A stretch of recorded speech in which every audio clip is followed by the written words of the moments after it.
Bonjour à tous. Alors, on passe cette fois à l'exercice 2 du concours général 2026. Encore une fois, ce n'est pas une correction, c'est des indications pour que vous puissiez essayer de le faire, tête reposée chez vous, en prenant le temps qu'il faut, en essayant, en galérant un petit peu.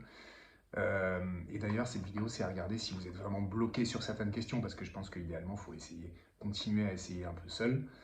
Et puis éventuellement, si vous pensez avoir trouvé un truc, ben, vous allez voir votre prof de maths et vous dites, voilà, j'ai trouvé ça, qu'est-ce que vous en pensez?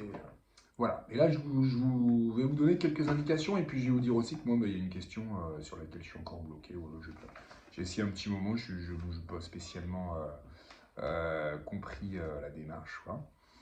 Donc on va rappeler un peu de quoi il s'agit. Ça parle, cet exo, de sommes consécutives signées. Et alors dès le début, on vous parle de cubes. Voilà, on vous donne des cubes, 1 au cube, 2 au cube, 3 au cube, etc. Et puis on vous parle de sommes de ces cubes et de sommes signées, c'est-à-dire que c'est des sommes où on ne va pas juste les ajouter, mais on va les ajouter en mettant des plus ou des moins. Vous voyez? Donc en fait, il y a des plus ou moins partout. Là, par exemple, là, il pourrait y avoir plus, là un moins, là un plus, là un moins. Enfin bref, il y a des plus et des moins au niveau de ces cubes, et c'est des sommes de cubes donc signées consécutives, c'est-à-dire qu'il ne doit pas y avoir de trou, hein, il n'y a pas un 2 qui manque ou un 4 qui manque, il faut qu'ils y soient tous jusqu'à un certain entier, lui aussi au cube. Okay, et donc on vous lit ensuite que les 6 premiers nombres entiers supérieurs ou égaux à 1, 2, 3, 4, 5, 6, on peut les écrire comme étant des sommes signées consécutives. Donc on vous donne 1. Alors 1, évidemment, c'est facile. 1, c'est 1 au cube. Et puis on voit que 2, donc, je ne sais pas s'il y a d'autres décompositions, mais le 2 il est un peu costaud parce que c'est moins 1 au cube, moins 2 au cube, plus 3 au cube, moins 4 au cube, moins 5 au cube, plus 6 au cube. Bref, ça va jusqu'à quand même 12 au cube pour péniblement arriver à 2. Voilà, puis même chose avec 3, c'est encore pire. 4, un peu moins pire, mais quand même, 5, 6. Et puis, on vous pose une première question qui était de trouver une écriture identique, une écriture de ce type pour 7. Et là, on se dit, waouh, mais pour 3, enfin pour les précédents, c'était horrible. Donc pour 7, ça doit être compliqué, il va falloir chercher, utiliser sa calculatrice, je ne sais pas, tester. Et puis on réfléchit un tout petit peu, et franchement, facile. On se dit, ah ouais, donc, ok. C'est pour ça qu'il me demande ça en question 1 quand même. Donc je ne vous la donne pas, je dis juste que c'est facile, j'espère que vous l'avez trouvé. Si vous ne l'avez pas trouvé, je pense que vous allez la trouver. Et vous allez vous en sentir un peu bête de ne pas y avoir pensé. Ok pour la question 1, facile. Donc on passe à la question 2. Et avant la question 2, il y a voilà, toute une explication sur ce qu'on appelle donc un signe. Un signe, c'est donc un élément de l'ensemble moins 1. Voilà, ce qui va nous permettre de d'écrire correctement cette somme signée sous la forme d'un somme des epsilon k fois k. Voilà, ok. D'ailleurs, je mets fois k, mais j'utilise la notation epsilon i fois i et à la puissance k, parce que oui, en fait, oui, je mets k, mais en fait, non, je vais mettre les notations correctes. Somme des epsilon i fois i puissance fois k, je vais y arriver, fois i puissance k. Voilà, fois i puissance k. Voilà, et donc ça veut dire qu'on ne va pas s'intéresser que dans l'exo à des sommes consécutives signées de cubes, mais de manière générale de puissance k. Vous voyez, par exemple 1 puissance 5 plus 2 puissance 5, moins 3 puissance 5, etc. Voilà, mais la question 2, on est donc au cœur de la partie 2, et là, on gère les deux premiers cas, visiblement les plus faciles, le cas où k égale 1, puis le cas où k égale 2. Alors le cas où k égale 1, bah, ça va être, bon, je vais effacer ça, ça va être, bah, j'ai plus de cubes. En fait, j'ai plus de cubes, j'ai enlevé aussi les plus, j'ai que des 1, 2, 3, 4, 5, 6, etc.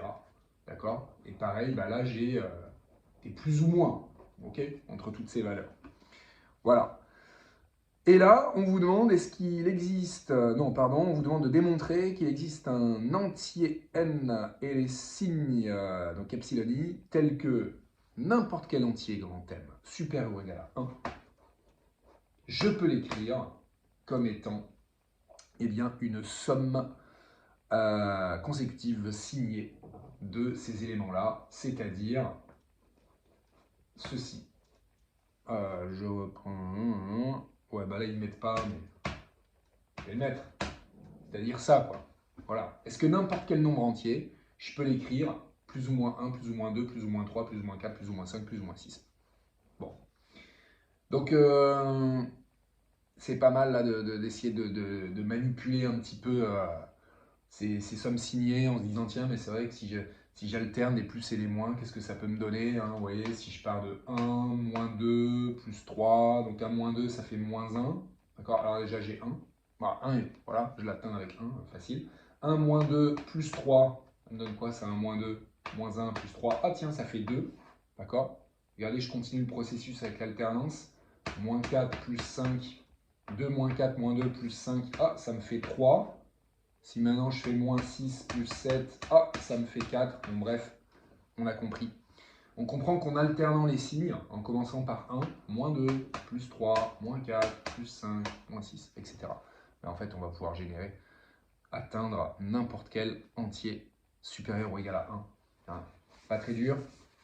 Donc ça, voilà, ça va. On peut le formaliser hein, quand même là correctement en disant, tiens, si je pars d'un grand M, comment est-ce que je peux l'écrire de cette forme-là? Eh ben, je vais pouvoir l'écrire sous la forme somme des epsilon i fois i puissance k, d'accord, fois i, pardon, et avec i qui part de 1 et qui s'arrête eh ben, à un nombre que vous allez me trouver, qui bien sûr dépend de grand M. Et les epsilon i, on peut les expliciter, parce que les epsilon i, en fait, vous voyez, ça va être une alternance vraiment parfaite entre des plus et des moins, ce qui va me donner, ben, si je commence par 1 ici, d'accord, eh ben, je vais être obligé de mettre une puissance i plus 1. Okay, en commençant à 1, ça me fasse une puissance 2, donc je commence par un plus. Vous voyez? C'est-à-dire que là, je commence par un plus, après j'ai un moins, après j'ai un plus, après j'ai un moins. Donc voilà mon epsilon i. Et là, bah, trouvez-moi ça pour que ça atteigne grand M. Ok? Voilà, et puis je pense qu'on voilà, on n'est pas obligé de le démontrer autrement. On ne va pas aller jusqu'à décomposer en mettant que c'est 1 plus 3 plus 5 plus 7, moins 2 plus 4 plus 6 plus 8. Vous voyez, ça, voilà.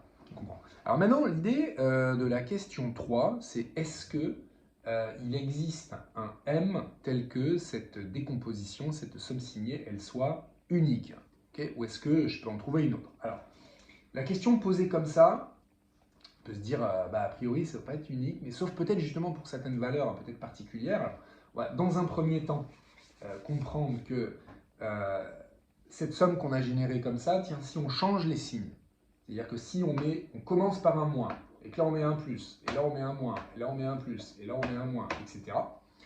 Et bien, regardez ce qu'on va avoir. Moins 1 plus 2, on va récupérer notre 1. D'accord? Maintenant, si je passe à moins 3 plus 4, là je vais obtenir 2. D'accord?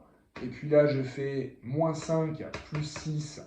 Là, j'obtiens 3. Bref, ben, j'obtiens aussi de cette manière-là tous les nombres entiers positifs supérieurs à 1 que je veux. D'accord? Donc on se dit que, ouais, ok, cette décomposition, elle n'est pas unique. Et même pour 1 qu'on a obtenu en faisant moins 1 plus 2 et non pas en faisant 1 moins 2 plus 3. Enfin, en faisant 1 tout court, pardon. Ok? En faisant juste 1. Donc ben voilà, on a trouvé une autre façon d'écrire notre grand thème qui serait, donc la façon 1, c'était en faisant moins 1 puissance k plus 1 fois i. Et là, vous irez jusqu'au bon endroit. Et puis, on a une deuxième écriture qu'on va écrire avec un nouvel exposant ici que vous me trouverez. Et puis on commence à 1 et puis on s'arrête, pareil, à un rang que vous me trouverez. D'accord? Mais donc oui, c'est pas unique. Ok? Voilà pour cette question 2. Alors, la question 3. Non, bah ça c'était la question 3, pardon. La question 4. Eh bien, on passe à la même chose, mais attention, on change quand même de puissance. C'est les mêmes questions, mais cette fois, il y a des carrés. Voilà. Il y a des carrés ici, et donc là, on doit faire une somme consécutive signée de carrés. Bon, première question. Déterminer les signes et un entier R2 tel que on puisse écrire cette somme-là, que j'écris là tranquillement. Alors les signes ne s'appellent plus epsilon 1, etc. Ils s'appellent U0, U1, U2, etc. Voilà. Ce sont des signes, c'est-à-dire des éléments de moins 1, 1. Ça, c'est soit moins 1, soit 1, je ne sais pas. Ensuite, U1, n plus 1 au carré, plus U2, n plus 2 au carré, plus U3 n plus 3 au carré. Voilà. Et là, il faut bien lire la question. Il faut se dire, on doit déterminer à la fois ces 4 petits signes, donc des moins 1 ou des 1, et un entier R2 tel que pour tout entier n. C'est-à-dire que le pour tout entier n, il intervient après le R2. Donc on doit trouver un R2 avant. Il ne faut pas se dire que, oui, bah pour un n, évidemment, pour un n donné, je vais trouver un entier en faisant ce calcul-là. Non, non, non. C'est que le R2, on doit le trouver quel que soit n. Ok? Voilà. À trouver, je ne sais pas, R2, c'est peut-être 17. Bah pour tout n, ce truc-là vaudra 17. Ok? Alors, c'est pas 17. Mais vous se dire, mais comment on peut récupérer un entier qui ne dépend pas de n par une combinaison comme ça? Bon, ben, on a des plus et des moins. Ok? Et encore une fois, ça, c'est des moins 1 ou des 1. Donc là, il faut penser à un truc, il faut penser à des différences de carré. Vous voyez, hein? Là, il faut essayer de viser des identités remarquables. Hein, faut viser des... faut comprendre que des a carré moins b carré vont me donner des a plus b facteur de a moins b. D'accord? Donc, vous voyez, je sais pas, moi, si je mets U0, je mets un... U0, je mets un moins, et puis là, je mets un plus. D'accord? Ben là, j'ai un n plus 1 au carré moins n au carré. Ça, je vais pouvoir le factoriser. Ma factorisation, elle me donne quelque chose d'intéressant. Si je fais la même chose ici, dans ce sens-là, ça aussi, je peux le factoriser. Bref, en combinant les deux, on comprend qu'on va réussir à simplifier et que les n vont s'annuler, en fait. C'est un peu ça le but. Si on veut que le truc ne dépende pas de n, on cherche à annuler les n. Donc vous me trouverez la combinaison parfaite, qui n'est pas trop dure, et qui vous donnera R2 égale 4. Et oui, donc qu'est-ce que ça veut dire tout ça? Et donc ça c'est important pour la suite de l'exercice. Ça veut dire que si j'utilise une belle combinaison de U0, U1, U2, U3, d'accord? Il y en a 4, hein, U0, U1, U2, U3. Et bien pour n'importe quel n, je pourrais générer une petite somme de 4 termes qui sont des carrés signés, qui me donneront 4. Ok? Voilà. Ben voilà, donc par exemple, je sais pas moi, si vous me prenez U0 avec le U0 que vous trouverez fois 7 au carré plus U1 fois 8 au carré plus U2 fois 9 au carré plus U3 fois 10 au carré, et ben ce truc-là, ça va faire 4. Si vous me changez le 7 en 19, là il y aura 20, 21, 22, ça fera 4 aussi. Donc c'est super ça. Voilà. Et même question que tout à l'heure, il faut montrer que c'est pas unique. On demande si ça peut être unique pour un certain quoi démontrer qu'il existe un entier. Oui, existe-t-il, pardon. Ah oui non, on n'a pas fait la 5, pardon. Voilà, donc à l'aide de la question 4, à l'aide de ce qu'on vient de faire, il faut démontrer que pour tout entier m, il existe un entier petit n et des signes tels que grand M, on puisse l'écrire comme une somme de carrés consécutifs signés. Voilà. C'est-à-dire que n'importe quel grand M, je peux réussir à l'écrire de cette forme-là avec des plus et des moins. Et donc il y a un rapport avec le 4. Voilà. Alors quand on réfléchit bien, qu'on utilise la question précédente, on peut se dire que 4 déjà on peut l'obtenir, parce que c'est la question précédente. Mais que 8 aussi on peut l'obtenir. Parce qu'il suffira d'écrire notre somme qui vaut 4 et d'aller un petit peu plus loin pour ajouter un nouveau 4. D'accord? Donc par exemple tout à l'heure, avec ce qu'on a fait en démarrant la somme à 1, je peux écrire que U0, 1 au carré, plus U1, 2 au carré, plus U2, 3 au carré, plus U3, 4 au carré, ça vaut 4. Ben, je continue, plus U0, 5 au carré, plus U1, 6 au carré, etc. jusqu'à 8 au carré.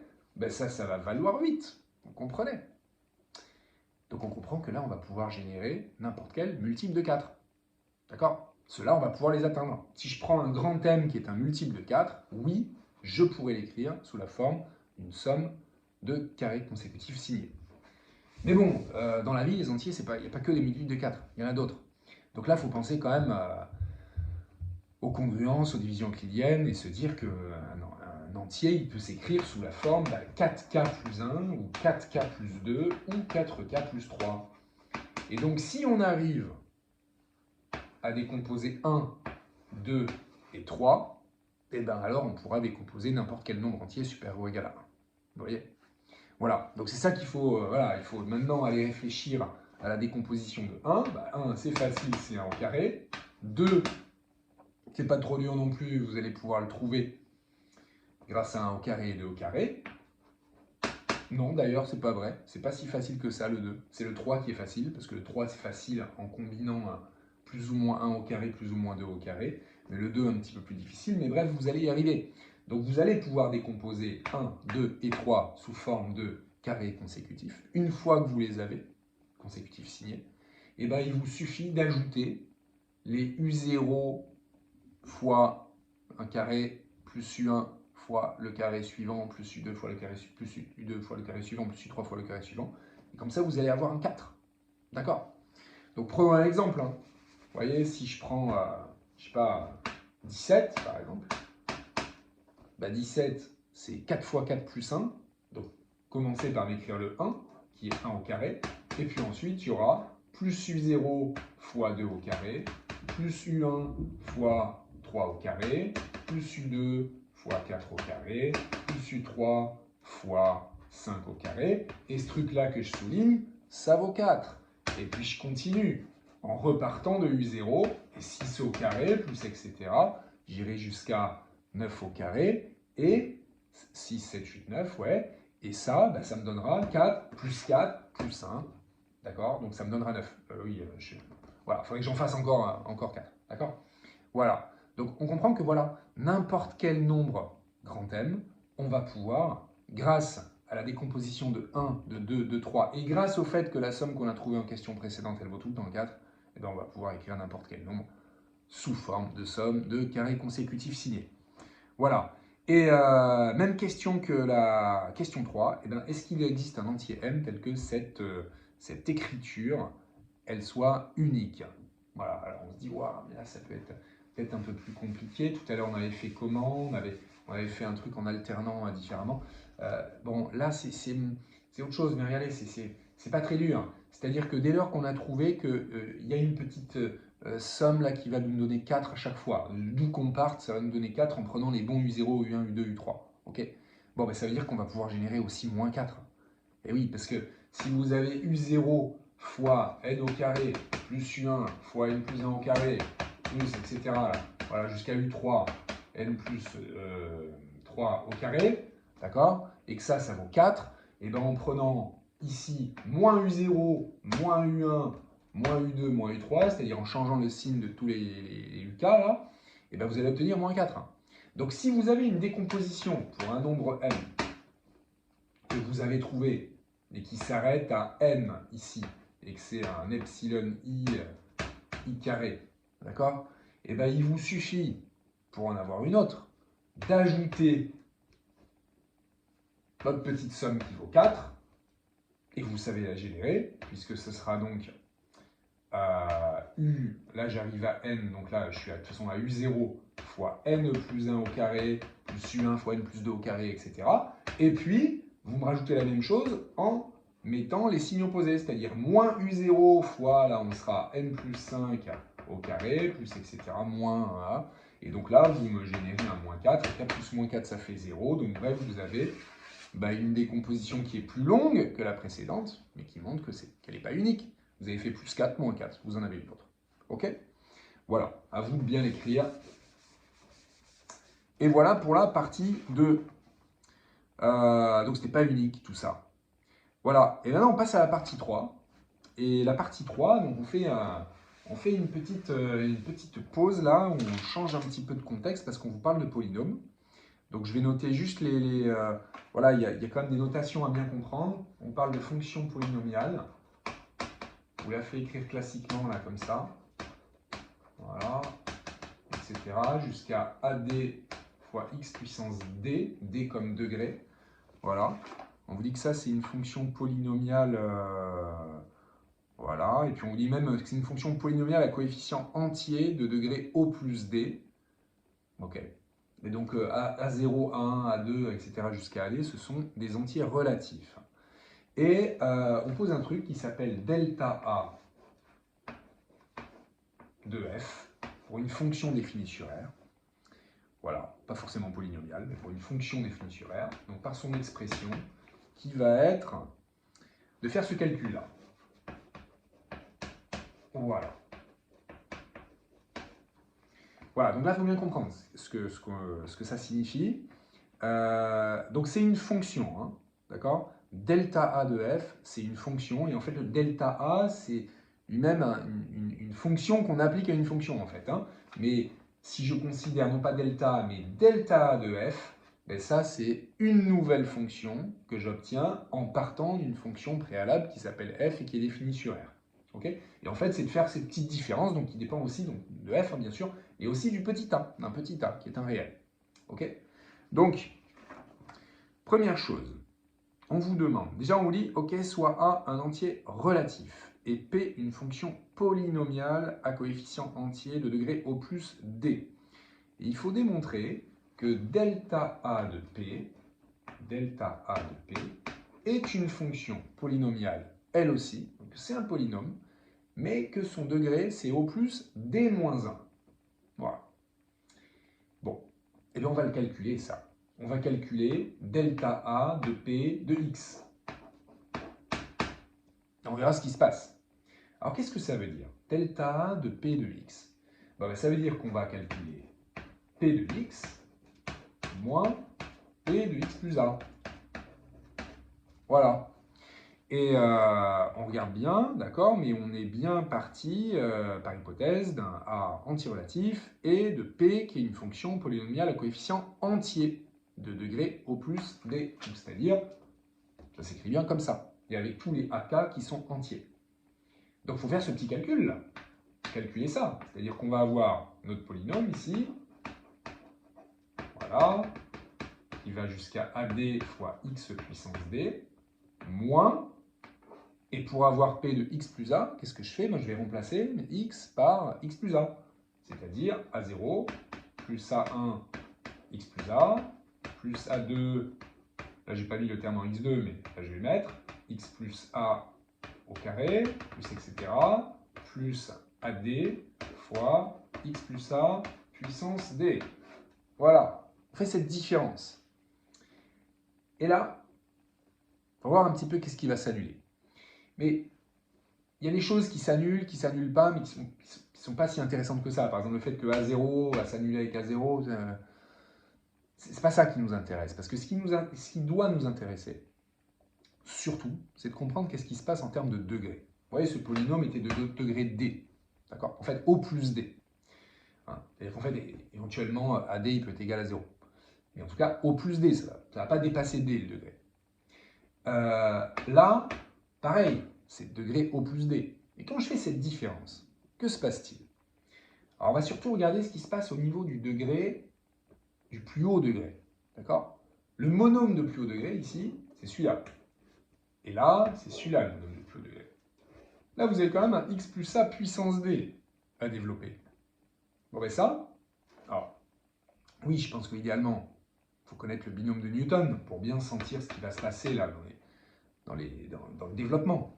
Mais même si on ne connaît pas le binôme de Newton et qu'on pense à x plus a puissance d, c'est les x plus a fois x plus a fois x plus a, le monôme dominant qui va résulter de ce développement, ça va être un x puissance d, avec un facteur 1, puis fois ad. Donc je vais avoir en fait le même que lui. Donc tous les deux, ils vont s'annuler. Vous comprenez? J'aurai plus de trucs avec du x puissance d.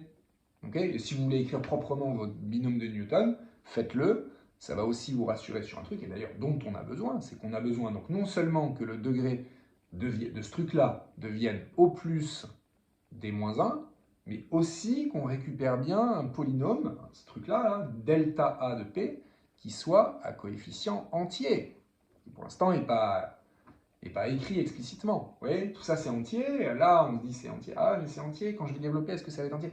Mais oui, quand on va développer tout ça et quand on va faire la soustraction, ça va rester des entiers, les coefficients, des entiers relatifs. Alors, bien sûr, là en fait, on multiplie des entiers entre eux, on les ajoute et on les multiplie. et on les multiplie par des coefficients qui sont des entiers, d'accord? Et puis là, on fait des soustractions, donc tout ça va rester entier. Donc, si on veut vraiment essayer d'écrire les coefficients, ce qui n'est pas demandé du tout, hein, et je pense qu'il ne faut pas aller dans ce détail-là, et ben oui, avec le binôme et avec les k parmi n, qui sont des entiers, bien sûr, et ben vous récupérez ici donc un polynôme qui a tous ces coefficients entiers, mais la clé, surtout de compréhension, et qui va être aussi utile pour la suite de l'exo, c'est de comprendre que ça et ça, il va se passer quelque chose, c'est l'annulation des deux monômes de plus haut degré, qui étaient les monômes de degré D, puisque c'était des monômes qui s'écrivaient ADXD, et lui aussi ADXD. Donc bref, ça va bien nous donner un polynôme à coefficient antirelatif et de degré au plus D-1, quand j'applique ce delta. Ok.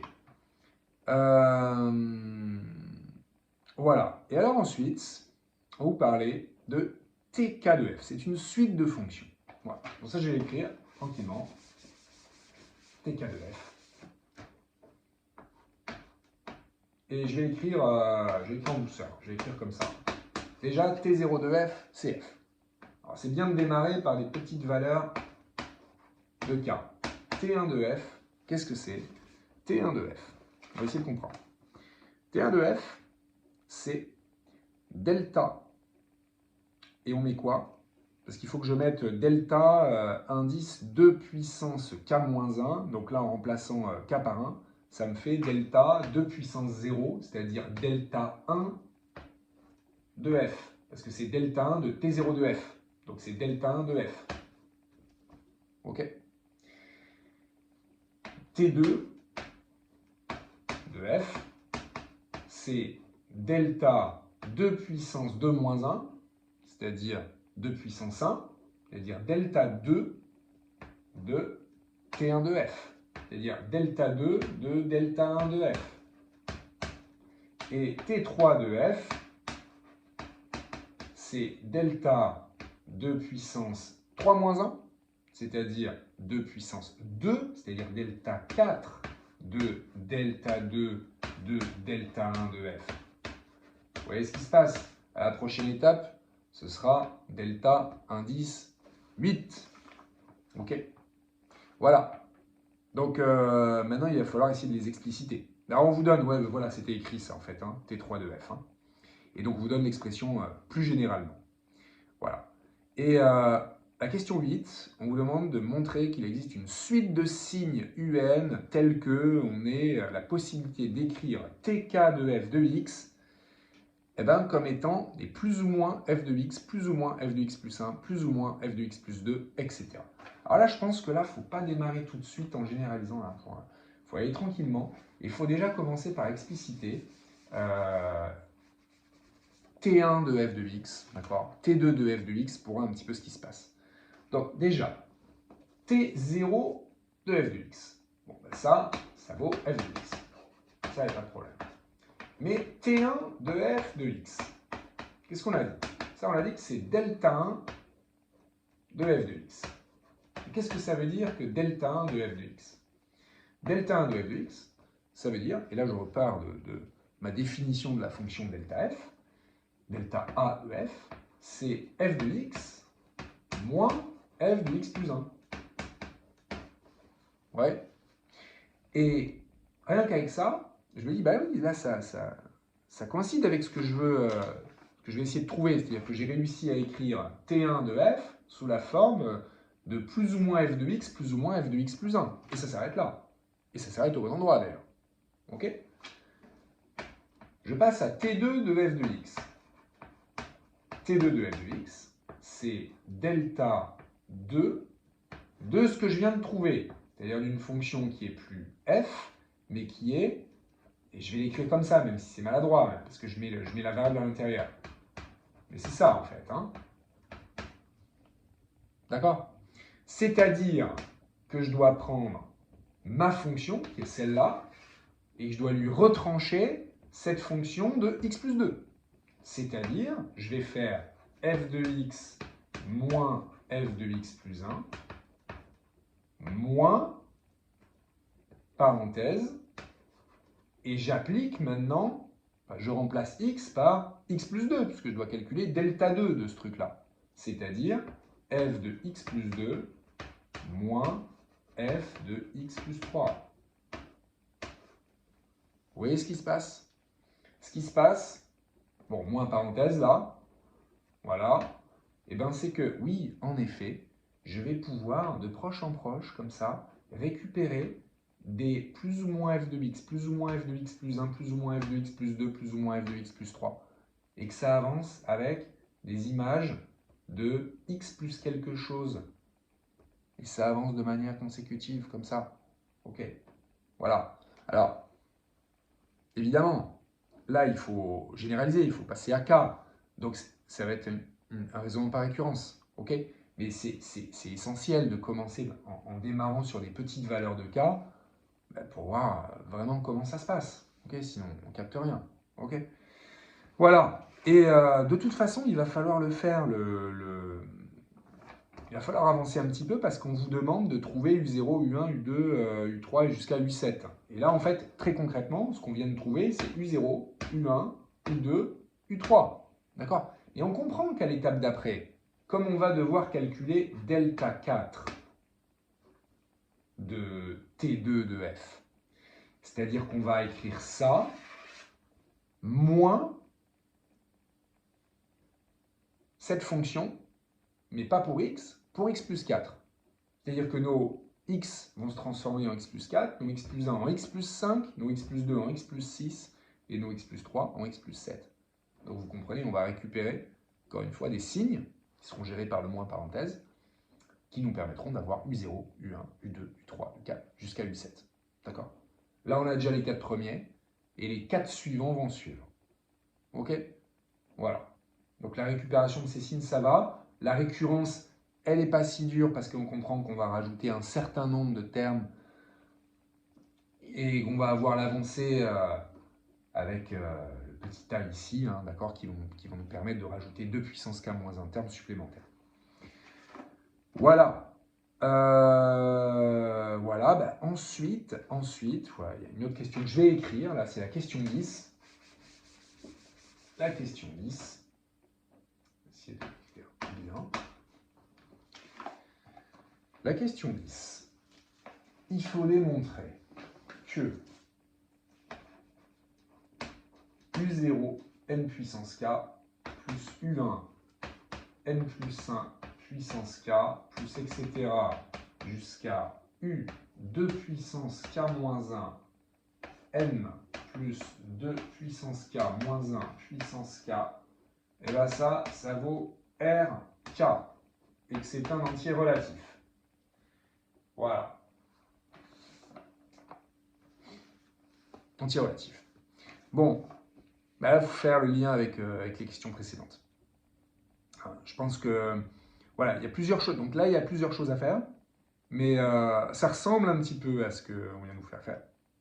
Ça ressemble un petit peu. On peut voir déjà, tiens, mais il y avait un f de x, il n'y a plus de f de x. D'accord, mais qui est le f de x? En fait, c'est ça, il faut se dire. Le f de x, je pense que vous l'avez reconnu, c'est x puissance k. D'accord? Donc, ce qu'on a trouvé avant, c'était quoi? Ce qu'on a trouvé avant, c'est que on avait trouvé une expression de tk de f de x sous la forme d'une combinaison de plus ou moins f de x, plus ou moins f de x plus 1, plus ou moins f de x plus 2, etc. Bon ben là, ce qu'on voit là, ici, pardon, pas ici mais ici, c'est justement une combinaison de n puissance k, plus ou moins n plus 1 puissance k, plus ou moins n plus 2 puissance k, etc. Donc en fait, c'est la même combinaison que tout à l'heure, avec cette fonction-là. Ok. Maintenant, pourquoi ça ferait un RK? Donc là, c'est là qu'il faut essayer de voir le lien avec autre chose. C'est que c'était quoi en fait cette combinaison? Mais en fait, c'était TK de f de x. Et là, il faut s'intéresser à TK de xk. Vous voyez? TK de xk. Qu'est-ce que ça peut bien faire, ça? TK de xk. C'est quand même une fonction particulière, x puissance k. Hein, c'est un polynôme, x puissance k. C'est un petit polynôme. Et rappelez-vous, quand on applique delta a, okay, chaque fois, à un polynôme, on diminue d'un degré. ce qu'on a fait en question 7. D'accord? Donc, si j'applique delta à xk, je vais obtenir du degré k-1. Si je réapplique delta à xk, à delta de xk, enfin mettre un autre delta de xk, j'obtiens du degré k-2, etc. Donc, je vais diminuer en degrés. Donc, bref, ça, okay, d'après la question qui est importante, qui est la question 7, eh ben, on va pouvoir montrer que ça va me donner un polynôme de degré 0. Voilà. Ça, c'est un polynôme de degré 0.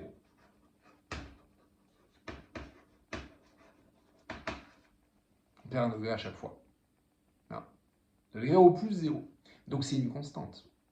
Et donc, cette constante, eh ben, on va pouvoir, alors déjà, dire, parce que, attention, hein, c'est non seulement un polynôme de degré d-1 à chaque fois d'après la question 7, mais c'est aussi un polynôme à coefficient entier. Okay, donc, ça va bien me donner un entier, une constante entière. Voilà, ce RK, entier relatif. Et dans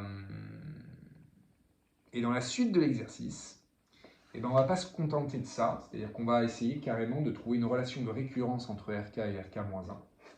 Voilà, donc ce RK qu'on a trouvé là, dont on a démontré l'existence, on va voir qu'il est quand même lié à RK-1 par une relation qu'il faut trouver, qui est RK égale moins K de puissance K, RK-1.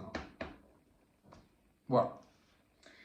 Et là, bon, ben, pareil, je pense qu'il faut essayer d'écrire au début quelques petites valeurs pour voir un petit peu quel peut être le lien, comment on va pouvoir passer de R1 à R2, de R2 à R3, de R3 à R4. Alors attention, ça augmente vite. Alors, soit essayer de trouver des liens avec les questions précédentes, c'est ça le problème. On se demande si là encore, on doit aller vraiment exploiter au maximum ce qu'on a fait avant, ou est-ce que c'est pas quelque chose de nouveau? Alors, ce serait étonnant que ce soit quelque chose de totalement nouveau, parce que ce qu'on a fait avant, ça sert pas à rien non plus. Mais ouais, cet entier-là qu'on a récupéré, qu'on réussit à récupérer en travaillant avec ces différences successives, et ben, est-ce qu'il y a un lien entre celui qu'on obtient quand il y a des carrés et celui qu'on obtient quand il y a des cubes, par exemple? Donc c'est un peu la même idée que ce qu'on a fait dans la partie 2, mais en la généralisant. Okay, donc ça, c'est pas facile. Hein. Ça, c'est pas facile du tout. C'est là où je peux pas vous... Franchement, je peux pas vous orienter vraiment. Là, il y a plein de pistes à explorer, mais c'est pas évident. Soit on essaie de voir vraiment de travailler une relation un peu comme on l'a fait dans la partie 2, soit on pense... Alors, qu'est-ce qu'on peut penser? Ça fait un petit peu penser à des choses qu'on pourrait avoir avec de la dérivation. Pourquoi pas? Des choses qu'on pourrait aussi un petit peu avoir avec le binôme de Newton, avec des relations sur les coefficients, sur les k parmi n. Bon bref, celle-là je zappe, d'accord? Alors par contre, une fois qu'on a ça, ou si on l'admet, je pense que le fait d'aller au bout de l'expression de Rn est plutôt facile et plutôt sympa. Donc là, évidemment, quand on voit la relation de récurrence, ça on va pouvoir l'exprimer en fonction de Rk-2. Donc on comprend qu'on va multiplier par moins k-1 fois 2 puissance k-1. Bon, bref, on voit venir de la factorielle. Ok. Et puis on voit venir aussi, bien sûr, un moins fois un moins fois un moins. Donc il y aura du moins 1 puissance quelque chose. Hein. Alors, puissance quoi, voilà. Pareil, cette factorielle, jusqu'où elle va? Est-ce qu'elle va au bout? Est-ce qu'on doit la diviser par quelque chose? Parce qu'il faudra faire attention. Donc on fait cette sorte de descente qu'on prouvera ensuite par récurrence. Mais jusqu'où on va, hein, jusqu'à R1, d'accord? Et ici, donc là, il y a un produit de 2 puissance quelque chose, fois 2 puissance quelque chose d'un peu plus petit, fois 2 puissance quelque chose d'encore un peu plus petit. Donc en fait, on va récupérer 2 puissance 1 fois 2 puissance 2 fois 2 puissance 3 fois 2 puissance 4, c'est-à-dire 2 puissance une somme de termes consécutifs, que vous savez réécrire, bien sûr. Donc voilà, ça va ressembler à ça. Il y aura du n factoriel, il y aura du moins 1 puissance quelque chose, il y aura du 2 puissance quelque chose, et puis il y aura du R1 à expliciter, et vous aurez l'expression de Rn en fonction de n. Okay, donc c'était surtout sur l'articulation entre la question 10, 11 et la réutilisation de la question 7. Ça, c'est pas évident. Okay, donc là, il faut continuer à essayer de réfléchir un petit peu, trouver vraiment la bonne utilisation de tout ce qu'on vous a fait faire avant. Voilà, ben merci, moi je m'arrête là. C'est déjà pas mal aussi pour cet exercice 2. Bon courage si vous allez au bout, c'est-à-dire si vous essayez de formaliser tout ça. Mais le plus important, voilà, c'était d'en saisir un petit peu le sens de cet exo, de ces histoires de manipuler des cubes ou des puissances et de voir qu'elles peuvent se combiner, qu'elles peuvent générer plein de nombres. C'est hyper intéressant. C'est normalement des trucs sur vraiment du temps long, ça, hein, d'accord? Donc là, si vous le faites et que vous avez que 5 heures pour faire ces 3 exos, on est perdu, ça va trop vite. Mais à refaire tranquillement à la maison, même en plusieurs fois, en plein de fois, y repenser de temps en temps. C'est vraiment comme ça que vous allez progresser sur des choses difficiles et intéressantes. Voilà, merci à vous.